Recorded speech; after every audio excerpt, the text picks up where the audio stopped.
எல்லா மாநிலத்துக்கும் அந்த இது போய் பக்கத்துல உட்கார்றாங்க காங்கிரஸ் பக்கத்துல.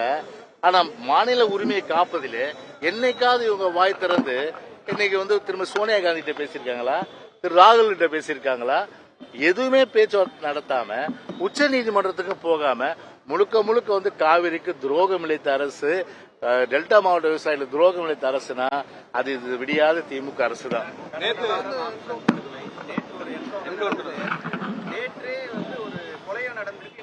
நம்ம பொதுச்செயலாளர் தெளிவா சொல்லிருக்காரு, சந்தேகம் இருக்குதுல. எதுக்கு எதுக்கு போய் அவசரமா என்கவுண்டர் பண்ணோம்? அதாவது கூலிகள் பட்டாலும் ஒழிக்கப்படணும். அதுல யாருக்கும் மாறுபட்ட கருத்து கிடையாது, அது ஒழிக்கப்பட வேண்டிய விஷயம். ஆனா ஒருத்தன் சரண்டர் ஆனா, அவன் எஸ்கேப் இல்ல, அவன் சரண்டர் ஆன ஒருத்தனை அவனை போயிட்டு கூட்டு போறாங்களா, அது விசாரணைக்கு எங்க வெப்பன் எல்லாம் வச்சிருந்தேன்னு காட்டணுமா? அது பொதுவா ஜெயில் ரூல்ஸே பார்த்தா 7 மணி 7:30 மணிக்கு மேலதான் ஒரு அக்யூஸ்ட், சோகால்டு அக்யூஸ்ட் குற்றவாளி என்று கருதப்படுகின்றது கூட்டுன்னு போக முடியும். ஆனா 5:30 மணிக்கு கூட்டுன்னு போக வேண்டிய அவசியம் என்ன? முதல் பாயிண்ட். சரி, கூப்பிட்டுன்னு போனாங்க. புழலுக்கும் அந்த ஷூட்டிங் நடந்த மாதவரம், அதாவது வெஜிடேரியன் காலனியா, வெஜிடேரியன் நகர், இந்த வெஜிடேரியன் வில்லேஜ், அதுக்கு 7 கிலோமீட்டர்.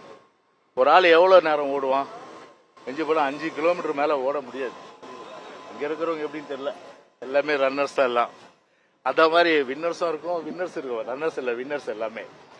5 கிலோமீட்டர் அவ்வளவுதான் ஓட முடியும். 7 கிலோமீட்டரை அவ்வளவு நேரத்தில் ஓட முடியுமா? போறாராம், துப்பாக்கி எடுத்தாராம், அவர் சுட ஆரம்பிச்சாராம், இவங்க சுட்டாங்களா. என்ன அருமையான ஒரு திரைக்கதை, வசனம், டைரக்ஷன்லாம் அருமையா பண்ணிருக்காங்க. இப்போ எதுக்கு ஏன்னா ஒரு பொதுமக்கள் சொல்றது என்ன, அந்த திருவேங்கடத்தை இன்னைக்கு என்கவுண்டர் பண்ணா மற்ற அக்யூஸ்ட் இருக்காங்க இல்லையா, அவங்க வாய் திறக்க மாட்டாங்க.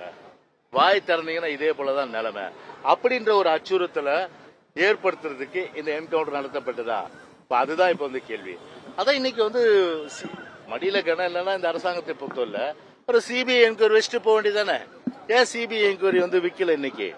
அதுதான் இன்னைக்கு 1000 மில்லியன் கொஸ்டின் மாதிரி இன்னைக்கு பொதுமக்கள் இன்னைக்கு கேட்டுட்டு இருக்காங்க. சிபிஐ வச்சுட்டு போங்க, யார் தவறு செஞ்சிருந்தாலும் இதை நடவடிக்கை எடுங்க. அதுல இல்லாம அவசரமா ஒரு சரண்டரான ஒருத்தர் அவர் எஸ்கேப் ஆயிட்டான்னு சொல்லி ஒரு என்கவுண்டர் பண்றதுன்றது உண்மையிலேயே ஒரு சந்தேகம் ஒரு கடுமையான அளவுக்கு தமிழ்நாட்டு மக்கள் மத்தியில இருக்கு. அது தீர்க்க வேண்டியது அரசுடைய பொறுப்பு. சொல்லுப்பா, அப்புறம் வேற என்ன? என்னப்பா, எதுக்கு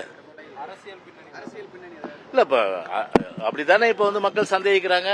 அது இப்ப சந்தேகத்துக்கு நாங்க அப்பாற்பட்டவன்னு நிரூபிக்க வேண்டியது பொறுப்பு யார்? அது சொல்லுங்க.